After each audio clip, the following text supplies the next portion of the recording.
this installment of Just Ask, which is a series in which we highlight different facets of academic work as it relates to interacting, cooperating and engaging with the public, and seek to give our audience a set of concrete examples of public engagement that they can then use in their own work. My name is Akseli Virratvuori. I'm a PhD candidate at the Department of Folklore at Memorial University. And I also do program support for the Office of Public Engagement. And today I'm talking to Paula Mendonça, Dr. Paula Mendonça, excuse me, who is the Director of Innovation and Entrepreneurship at Memorial University. She leads Memorial's Technology and Commercialization Office, or the TTCO, and is responsible for facilitating and supporting the university's strategic and long-term approach to advancing innovation and entrepreneurship activities across all campuses. So, hello, Paula. Thank you for taking the time to talk to me. Hi, Akseli. Thank you so much for having me. So, you've been working with intellectual property and technology transfer for more than a decade. But before we talk about that, I kind of wanted to ask you where you're coming from, because you're originally from Portugal, right? I am from Portugal. I arrived in Newfoundland 20 years ago. So this is going to be my 20th anniversary. And I came here for grad school. So that's why I came to Memorial. I thought I was just going to be here 4 years, and it's been 20. I think the same thing is going to happen to me. It's a great place to live. It's a great place to live. Yeah. And so you came to do a PhD in biology. That's correct. So my PhD is in biology. I was working with fish, cardiovascular physiology in fish at the Ocean Science Center on Logie Bay Road, for those of you that are listening and are familiar with St. John's.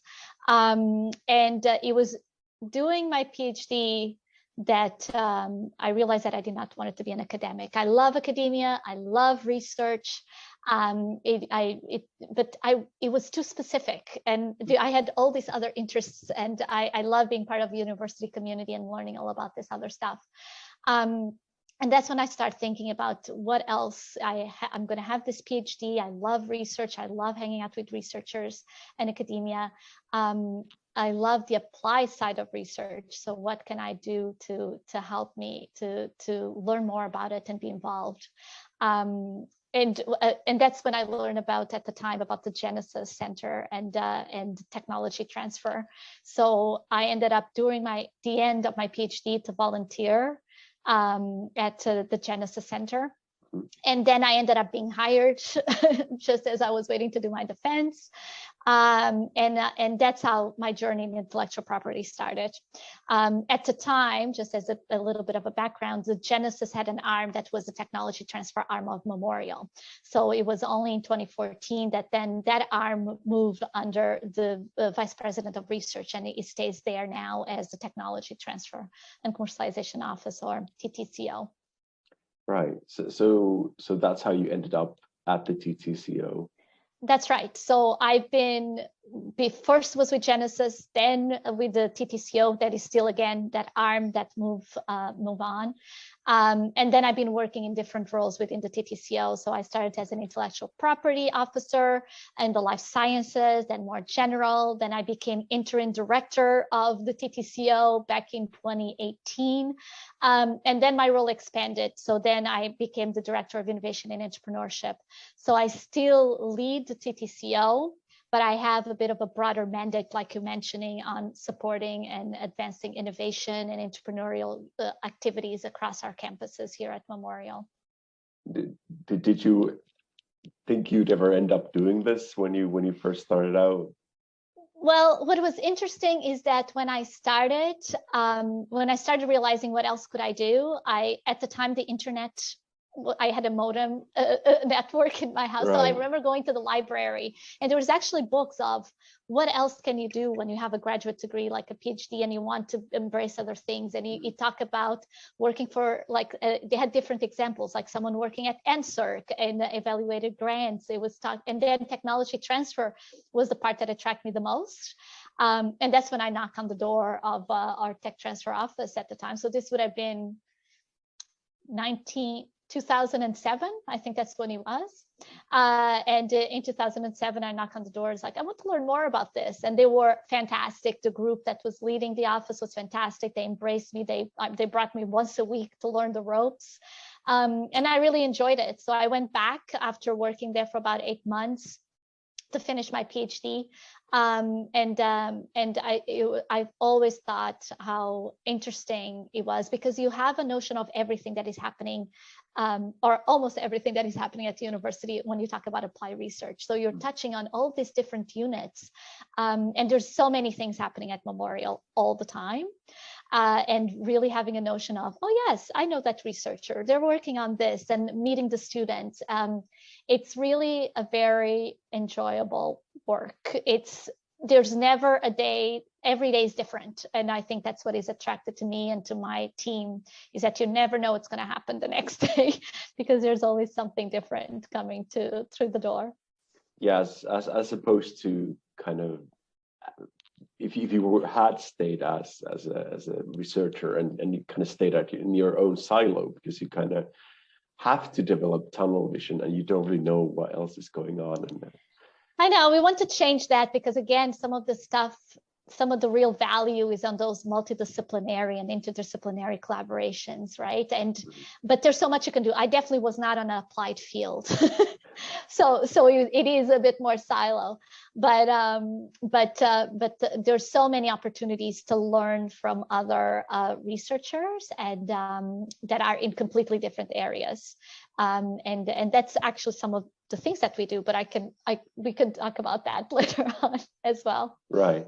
But kind of going back to that point is that I guess that is my experience as well, is that I as I'm kind of nearing the end of my PhD, I've realized that I want to do something else. I love research, I respect it, but I don't want to do it myself. I kind of want to see other things and use my PhD in other ways. Mm-hmm. So, and I feel like that is an experience that many PhD students have. So kind of finding this middle ground between the academia and the outside world has kind of enabled me to do that. Yeah, absolutely. And it's interesting, and I'm getting maybe a little bit ahead of myself, but there was not a lot of talk on my field at the time. Again, and we have to, like, again, this was many years ago, of what else you could do if you're doing a PhD, was automatically, especially in biology, automatically understood that the next role was your postdoc, was working on academia. But the truth is, and the reality is becoming more and more noticeable, that the world is saturated of people with PhDs and masters and graduate degrees, and at the same time, the skills that you are learning and the competencies that you're learning are highly translatable to other fields as well. But some of the programs that we lead on in my office is really for researchers, including supervisors, postdocs, graduate students, to learn to look at their research in a different way. So learn that is there a commercial avenue of what they're doing? Is there ways that what I'm doing can impact society more directly in a beneficial way, instead of just having your manuscript, that is extremely important. But outside of that, what else can my research outcomes impact the world out there? Right. So would you like to talk about a bit more detail about what the TTCO does? Yes, absolutely. So the TTCO is all about moving ideas towards opportunities. So similar to what I mentioned, how can we get this great work that is being done at the university and bring it to bring it outside of the lab so it can benefit society in a more direct and positive way. When people think about technology transfer, and a lot of the times the name can be a bit confusing if you're not in the world of technology transfer, but it's really a driver of research, of collaborations, of innovation, and we are really here to support faculty, students, and staff on that path. So really our work starts right at the beginning, at the ideation stage. We want to help researchers recognize that they have a really good idea that can bring this value to society. And once we help them recognize and that they have this good idea that can really benefit it, then we do help them develop a path to move those ideas towards that society, towards that outcome. And that can involve many different ways. So it can be with students developing a startup that is based on the work that they did at the lab, can be completing one of those programs that I mentioned for to do market validation. Can be that actually they need to do more research, and we help them find collaborations to do that research, funding, etc. Can be protecting intellectual property, can be a licensing. So there's so many ways. So what we want to do is like, what do we have? What is the path forward? How can we move it forward? And then once we have an agreement, how are we going to actionalize in each of those paths? Really, it's all about trying to bring forward all this amazing research, and that's why it's a really interesting thing. There's all these things happening. How can we bring it forward to really benefit what we need right now, up there. Right, and that's, I guess that's for me the ideal of what a university is. That it is about producing things that benefit society. And absolutely. And again, there's two parts of it, because of course you have the fundamental research and how important it is to be really a knowledge creator and a knowledge disseminator. But then you have this applied research that it's the second piece, and this applied research cannot happen without fundamental research. But this applied research that is really aligned with the needs of society right now, with the needs of industry. What do we need to have that more applied impact? And that's really the realm that the TTCO works on. So the researchers that we work with and the students that we work with, and even staff, are all of them that are interested in that applied research, or they want to know how their research outcomes can align with those needs from industry, and we work very closely with those. So that's one of the part of what we do from the inside out. But another piece that we do as well is provide also support to industry. So we have constant inquiries from industry looking for expertise, looking for equipment, and we help them. They have a specific R&D challenge, research and development challenge that they want to address. So they come to us and we can help put a team forward that of researchers that are interested in collaborating, that can potentially solve those challenges. And we receive inquiries from a myriad of industry on a weekly basis. So not being very familiar with the Canadian university sphere, I guess, is this something that all Canadian universities offer? Well, I do believe so, but what is interesting about Memorial, and my office in particular, is that we're members of a network called Springboard Atlantic. Springboard Atlantic is a network of 19 universities and colleges in Atlantic Canada with the objective of bridging academia with industry. So our roles within, and again, we have Dalhousie, University of New Brunswick, the College of the North Atlantic. We are all part of this amazing network.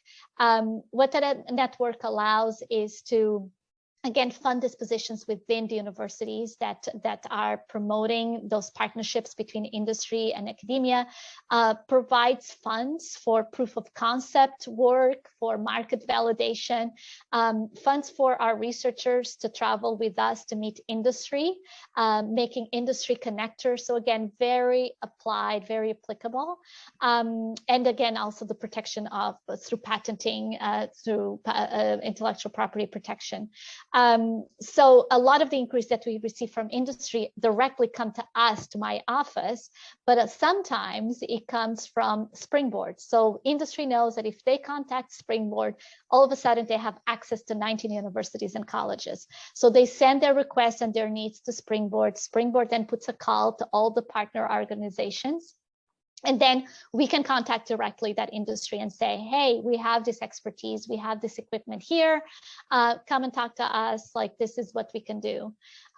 So we work really well together. The 19 partners are very collaborative. If we have an industry that comes here and we cannot find the expertise for one reason or another, we'll send that industry to somewhere else, to another one of our partners. And we receive also introductions from other universities and other colleges to our office when they cannot find expertise within them. So it's very collaborative. It's not competitive. When some situations arise, we quickly pick up the phone. Hey, we have this opportunity. There's nothing we can do with it. Can we talk to them? And it's fantastic the way it works. My understanding is there's not a network like this in the rest of Canada. Right now is very specific to Atlantic Canada, but it's fantastic. And the way that we can quickly collaborate and resolve challenges between institutions is incredible. So in the process of doing this work, about translating research and knowledge, are there any lessons you've learned that you would like to share? I guess if you have any kind of examples of kind of specific examples you've worked with. So I think that question, there's two parts of that question. So one of the parts is looking at us as the TTCO and the lessons that we learn as being this office. And the truth is we're constantly looking at our practices and trying to really improve, look at our practices and see how they can be improved. How can we improve the experience that the researchers and external partners have when they come and talk to us? So, and there's several things that have been done that I can give a couple examples. So a few years ago, Memorial University adopted a new intellectual property policy. And that seems to go a bit in the weeds, but it's actually really important because our new intellectual property policy is an inventor-owned or creator-owned IP policy, which means that if you created your own intellectual property here at Memorial, except if there's some type of, with the very few exceptions, if there's some encumbrances, the intellectual property belongs to you. So you don't have to engage with the university to commercialize that IP if you want to do it to yourself. If you want to do it yourself, it's still important to come to our office for us to understand what you intend to commercialize, because we want to make sure that, again, there's no encumbrances, that everything is aligned. And then we say, hey, go ahead, this is fantastic. You're free to commercialize your IP. And what this means is that researchers have really, if they want to commercialize, if they want to be entrepreneurial, they really can do that. They don't need to use us and our services. They can just go ahead and do their own company, go ahead and commercialize themselves and intellectual property. And we find that that's really important. Knowing that we're here if they do want our services and they want our support. So they can use that. And that's the second piece. If there is intellectual property that is assigned or owned by Memorial University, we have a 6 free months license agreement that anyone, you don't have to be a company, you can be a student, you can be a faculty member, you can be a staff, you can be a company that is part of our ecosystem. If you're interested in taking something that we have for 6 months just to see, is this really what I want to do? Do I want to do a company based on this? They can just do it free of charge just to validate their idea. And then if they do, then we can move on to the next stage of a proper license agreement that we also have a simplified version. So this is a couple of things that we have done to really make sure that we are always at the front of doing that really customized support that our clients deserve. And really underpinning all these activities is that we want to continue to foster an entrepreneurial mindset, an innovative mindset at Memorial's community. We also are working now on innovation strategy at Memorial, the first innovation strategy, and I think that could even add more to this. To this culture and mindset that we want to foster.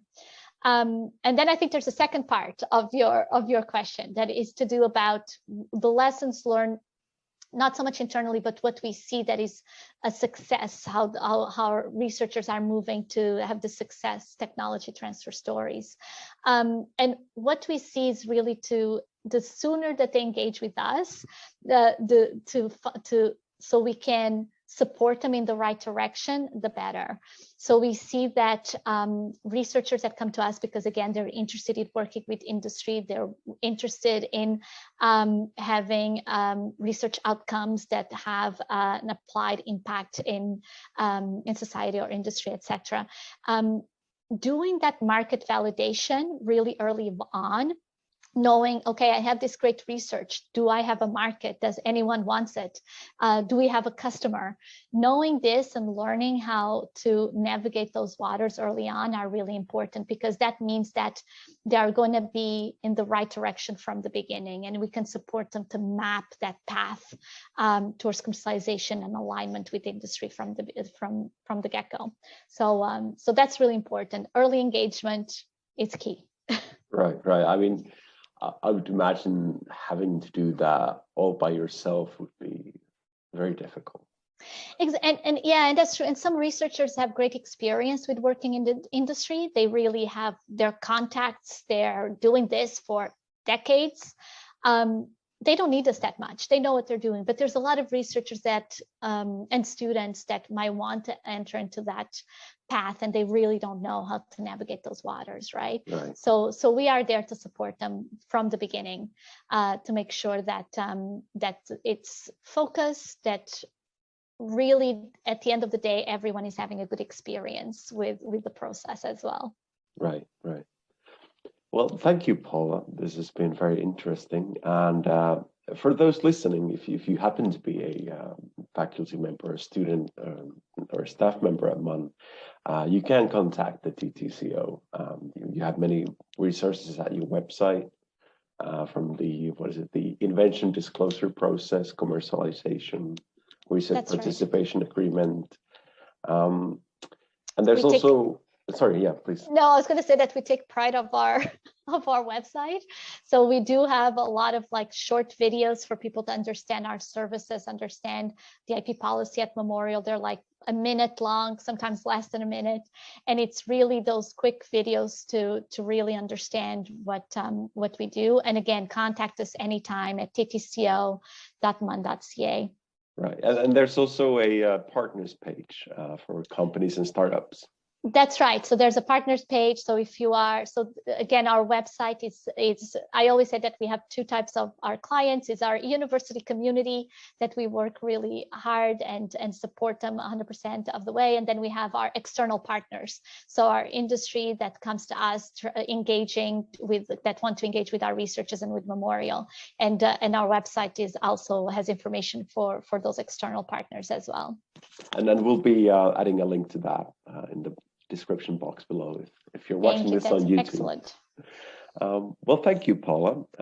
Like I mentioned at the beginning, this interview has been a part of our Just Ask series, which is a part of the Tandem, the Memorial University's Office of Public Engagement's Digital Education and Training newsletter. For all our issues, you can go to mun.ca/public-engagement/tandem, or you can use the link in the description box below. Once again, Paula, thank you. And, thank you, Akseli, and thank you so much to the OPE team for having me. I really appreciate it. It was a pleasure. Thank you, and all the best for 2022, hopefully. You as well. Fingers crossed.